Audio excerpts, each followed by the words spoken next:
Bonjour, cette semaine en valeur conseillée, nous vous proposons Mercialis. Cette société foncière gère spécifiquement les centres commerciaux de la marque Casino. La société détient 58 sites représentant 870 000 m².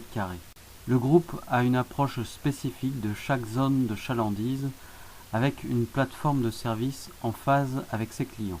Ces centres commerciaux sont très modulables, ce qui permet d'adapter son offre. Les atouts du groupe sont sa réserve foncière, alors qu'on sait que l'implantation d'hyper sera dans les années qui viennent plus difficile. De ce fait, une position de leader dans le domaine donne un avantage stratégique non négligeable.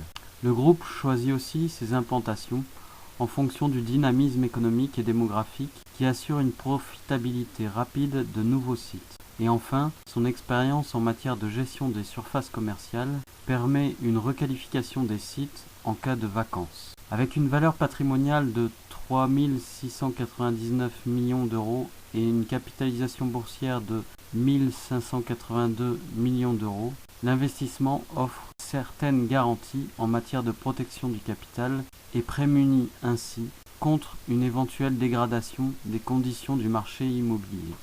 Par ailleurs, les revenus locatifs, qui se montent à 190 millions d'euros, assurent un rendement immobilier brut de plus de 5%. Avec un bénéfice net par action de l'ordre de 1 euro et un dividende équivalent, on obtient un PER autour de 18, ce qui est certes élevé, mais on obtient surtout un rendement de plus de 6%, qui permet un retour sur investissement intéressant. Sur le long terme, on constate que le cours a décroché en 2012 suite à un résultat qui avait reculé de 3%, plombant le titre qui se trouvait sur des cours inférieurs à 15 euros. Après un nouveau pic en 2015 à 24 euros, le titre semble en perte de vitesse. Il est vrai que depuis quelques années, les centres commerciaux n'ont plus le vent en poupe. Aujourd'hui, le titre semble s'écraser sur un support à 16,60. Si les courbes indicatrices montrent que le timing n'est pas spécifiquement opportun actuellement, on pourra se positionner à l'achat dès que le cours se situera entre 17 et 16,60 euros.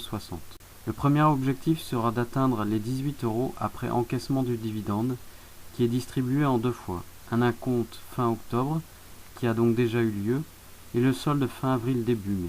Le solde de début mai devrait offrir un rendement de 3,70%.